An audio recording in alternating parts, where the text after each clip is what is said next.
going on, everybody? It's your boy Pitts, Pitt Sports Zone, Bowie TV, coming to you live. Listen, it's going down all things HBCUs.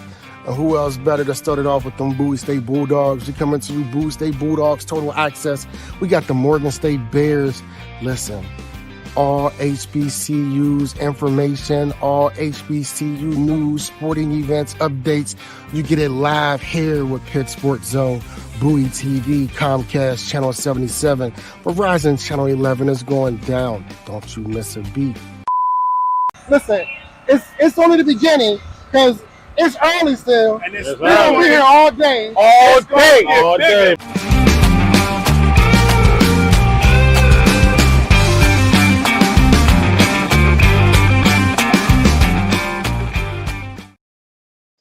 What's going on, everybody? How you doing? I'm your host, Pitt Sports Zone, Bowie TV, coming to you live yet again with another HBCU 2025 Legacy Bowl invite. I have the pleasure of speaking with today Isaiah Stevens, Benedict College. Isaiah, how you doing today, man? Fantastic, man. How about yourself? I'm good, man. I definitely appreciate you for taking this time to speak with me, and a well-deserved, well-earned, and a congratulatory show in regards to your invitation to the HBCU Legacy Bowl this year. Thank you. Appreciate it. So before we get started, we're going to jump off with a couple icebreakers, right? So we're going to do a couple things, right? So first off, what's your favorite food? That's a fantastic question. Honestly, my girlfriend's chicken Alfredo is immaculate. She does everything from scratch. It's 101, I'll tell you that. So I think that's probably my favorrit. I might get some brownie points for that too. You try to get the brownie points. That's just a little bit. Yeah. Gotta work it a little bit. I ain't even mad at you. You said she do it from scratch. That means she do the Alfredo sauce from scratch and everything. Oh, man, listen. If you're going to New Orleans and she happens to come, and she want one, put some in the freezer, freeze it up, take it to New Orleans. I'll be glad to receive it when we get down there. Make that happen. Secondly, man, what's your favorite vacation or dream destination? Fantastic question. I've always wanted to go out to like Korea or Japan.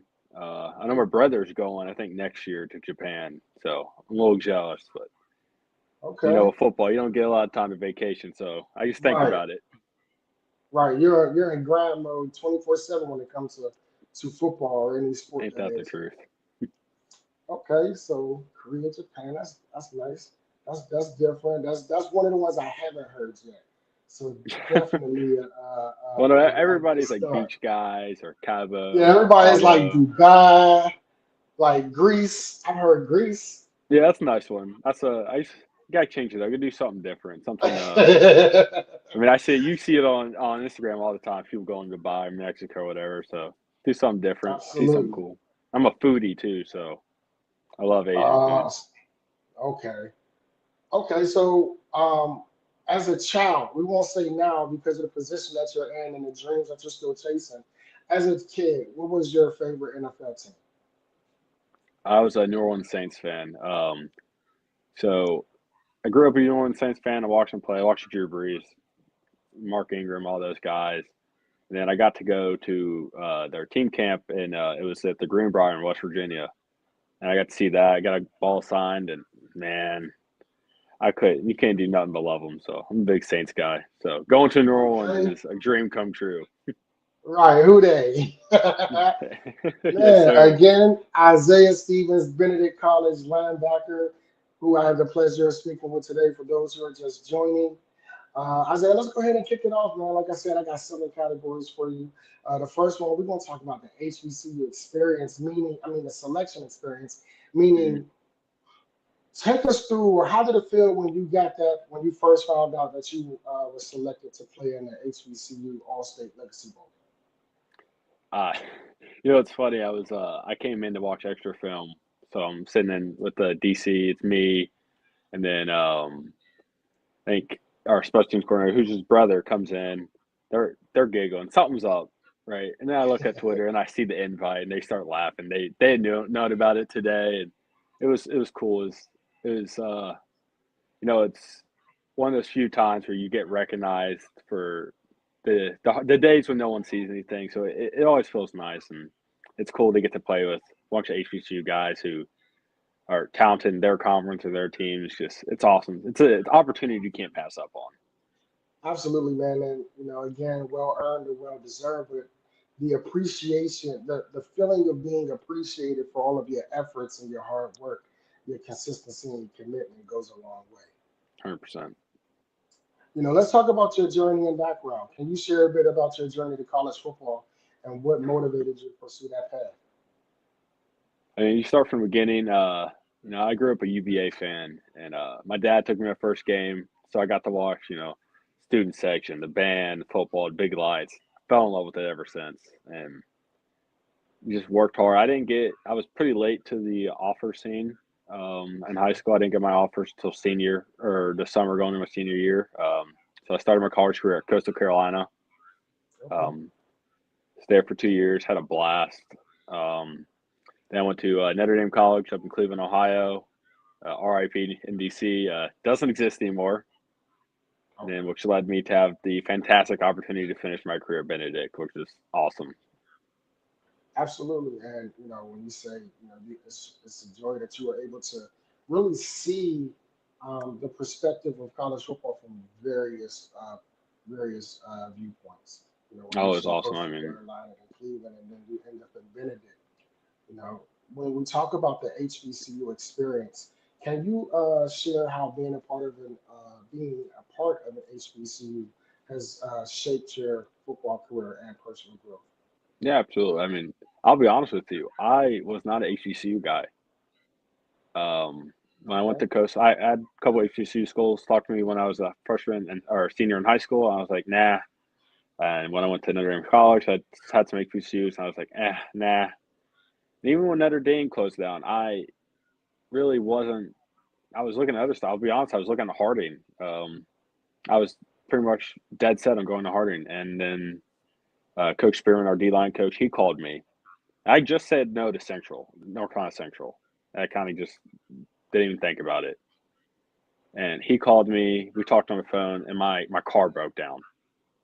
He Mhm. stayed on the phone with me, and so I ended up being stuck in Wilmington, North Carolina, and took a visit to Benedict. And I'm walking around, looking at everything. I'm like, man, this is nice. When you get a gut feeling like, man, these people, everyone here is going in the right direction, trying to do something great with their life. I got that feeling. And then I get to go, I sign, I come to Benedict. Administration's fantastic. Obviously, the football experience on its own, that sells itself. Yeah. But it's the people you meet at HBCU. That's what makes HBCUs elite. And really, there's no comparison to HBCUs, which makes it an experience within itself. But it's the people that make the HBCUs, not the HBCUs themselves. It's fantastic.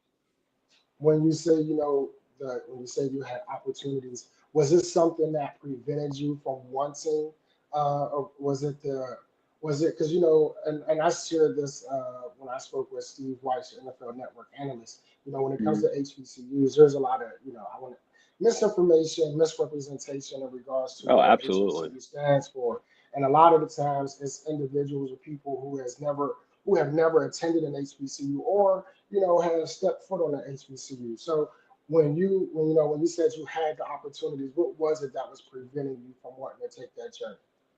I'll be honest, like completely transparent. I always thought HBCU football was just not great football, and Mm, it's the stereotype that HBCU football gets. yeah, It's not great football. It's guys running around. They're super athletic, not very disciplined.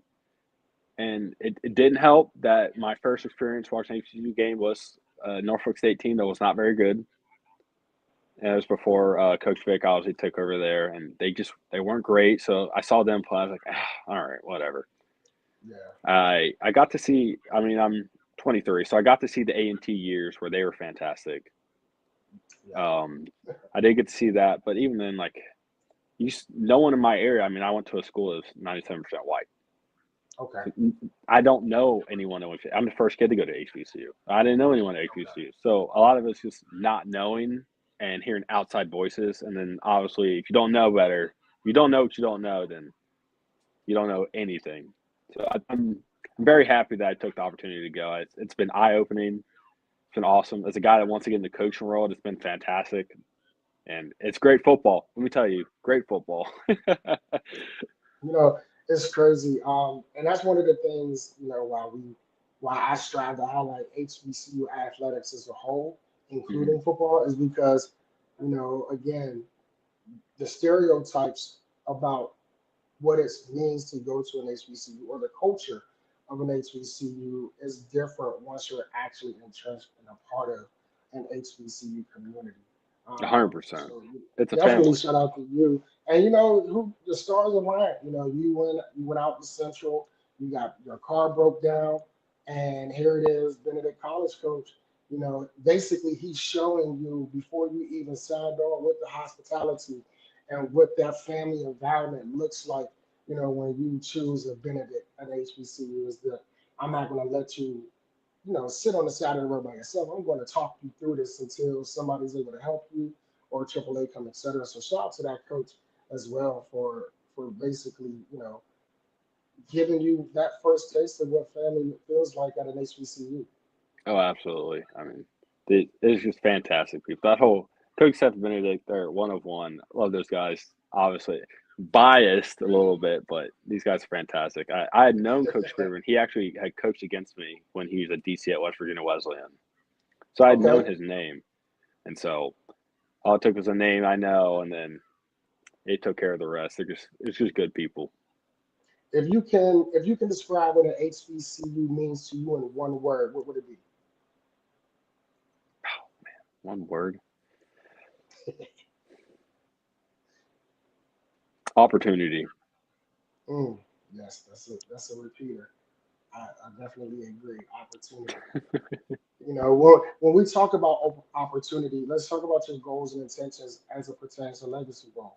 What are your main goals and intentions for the HBCU Legacy Bowl, and how do you plan to stand out? I think my first goal is just take it all in, and have fun. I mean, very rarely in life do you get to do something where everyone's striving for the same goal, and that's football. And Yeah, I get one more chance to play ball. You never know what can happen. Right? Never put the cleats back on ever again. So I want to enjoy it, have fun. I mean, I'm going with one of my buddies, Izzy.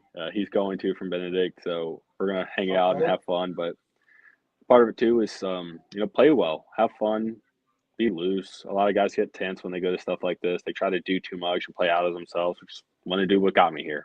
Have fun, play ball, interview well, and then just take it all in and learn. I mean, as a guy that wants to start coaching when football ends, and it will end, and I want to coach, we'll take it in. I'll be around great coaches. We're on yeah, scouts, so it's just a great opportunity all around. absolutely. And shout out to Izzy. I got to get Izzy on too. You do. Izzy, You let's definitely let's do. go, let's go, Izzy. It's time for your interview as well. He's a little So quieter, but he needs to. hey, listen, might as well get it out now because when you get out there in front of those 32 teams, NFL scouts and GMs, quietness isn't something that you want to have. You want to basically be able to be vocal and express at the most um, confident level. But you ain't gonna be loud. But Izzy, I'm hitting you up in the DM, sending you, Yeah, Isaiah. Izzy doesn't have a choice. Listen, me and Izzy we have a dynasty group. It's me and the whole D line. I will be on tonight. We will be on tonight. So best believe I will be telling him better check his DMs tonight. Oh yeah, yeah. Izzy, I'm coming. I'll be there, Izzy. When you said we talked about food earlier, and you talked about the Alfredo, but going to New Orleans, being a fan of the Saints when you were growing up, are you excited? Have you ever been to New Orleans? I've never been to New Orleans, So you and I ready for some cannot of wait. that good? Listen, I can't wait. So we had a corner, Jamal Sam. He's from Louisiana. I think New Orleans as well. But man, he just talks. Every time he talks about it, it's just different. I can tell. You can tell he gets excited about it because that's home. He talks about the food Yeah. and everything. I can't wait. He's already let me know what I need to do. So I'm prepared. Well, you'll Ready to be get some excited good because food. they definitely give large portions of food as well. Sign me up. Look, You look, don't look, got to look, tell me look, twice. look. You don't got to convince me of nothing. Jumping back to the NFL 32 teams, GM coaches and scouts. How are you preparing for the NFL Combine part of it, and what specific skills and attributes are you hoping to showcase? Yeah, that's a fantastic question. I'm not a big tester guy, so I that's something I have to work on great. I wasn't a great tester in high school. I was a football player. That's God's honest truth. I just love playing ball. I'll be working with our strength coach. He's fantastic. And I don't. A lot of guys go up to other performance centers. I don't need to. I got a absolute stud at home, so I don't even have to worry about it. He's strength coach. I'm work out with him. Um, and then as far as the physical part, obviously you have to work out and run. That's the easy part. A lot of guys don't talk about is the mental part. You Yes. gotta watch ball. You gotta watch more ball. College football is not enough. If you know college football, there's a reason why college quarterbacks go in. I mean, at the big schools, and they can't figure it out. What can I do to be better, right? So that's Yeah. watching a lot of tape, watching film. I'm lucky enough to have friends in the NFL right now, so you can ask and lean on a guy to tell me what it's like and give me a leg up on the competition. Absolutely, and that's definitely a great position to be in to have individuals who made it to the level that you're striving to get to for guidance and just direction and encouragement of the things of how to get better, how to do this. But one thing that you said for sure is that football is more mental. When it comes to the actual participation in the game, it's mental, knowing your position, knowing your assignment, knowing the defense, knowing your other Absolutely. offensive players' assignments and positioning as well. So I definitely agree with you when you say that, it's the mental part of the game that, if not, needs to be more, sharp, more than No, the physical. 100%. I mean, if you know what play's coming, you a 4-4-5 guy looks like a 4-4 guy real quick if you know what play's coming. Yeah, absolutely. What advice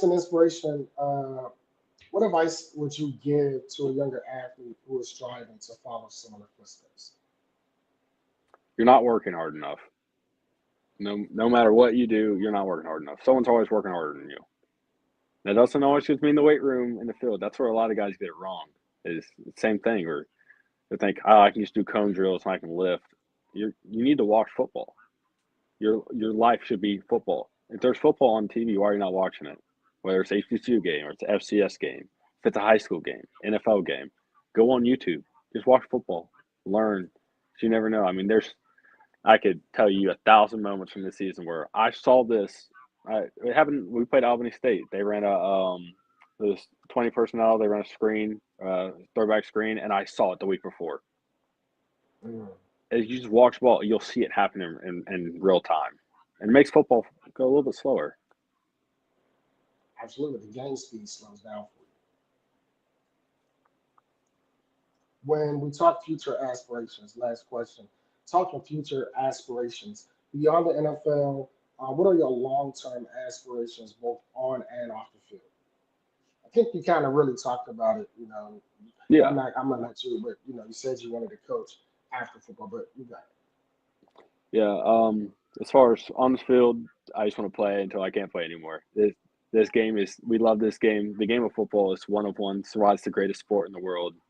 So I want to play as long as I can. And then as far as coaching, I mean, at this rate, seeing all these coaches get buyouts, I think I just want to be a fantastic coach, get up there and just get fired. Get fired. I'm going to beach house and turn my phone off. But no, seriously, I the game of football, and it's as close to not being in the real world without while still being in the real world. So I just want to it. stick with Absolutely. football, coach, and you know, I've had so many coaches in my life that made me become a better man, have taught me so many lessons, and I can't wait to do it myself. It's something I've known I wanted to do for a long time. Absolutely. Well, Isaiah, I definitely appreciate you, man, for Yes, joining sir. me on today. When I tell you that, the deserving, the you've earned and deserved everything you've been able to cherish, and it's only the beginning for you. So never feel like the moment's too big, like you said. Never feel like the moment's too small. We definitely had a comment that I wanted to put on the screen for you. It says blessings forever, beautiful. God loves y'all to ever tell everyone you know and don't know Jesus loves you. Charger City. That's a fantastic Well, comment. right. Well, we appreciate you, Charger City, for tuning in and watching. And again, Isaiah, congratulations. I look forward to meeting you personally down in New Orleans. Definitely get an on-site interview as you go through the week. I look forward to seeing what your favorite food spot was down there. And listen, man, congratulations. Best of luck. Keep grinding, keep working, and the rest is right in front of you. Grab it by the horns. Opportunity to come speak with you. I can't wait to see you in person and get some good food. Absolutely. Listen, man, this your host, Pitts Sports Zone, Bowie TV, coming to you live. We are talking HBCU Legacy Bowl 2026. I've been saying 2025 because we're in 2025, but the game is in 2026. But listen, New Orleans, Dual Stadium, Tulane University. If you've never been to New Orleans, this is the best time to go. If you're an HBCU alumni, this is the time that you go down there and show love to your HBC, four-year HBCU at Yulman Stadium. Let's pack it out. There's no reason why we can't do it. Show them what HBCU family reunions look like. Enjoy the rest of your Wednesday. Again, thank you for tuning in. Isaiah, I look forward to meeting you in New Orleans.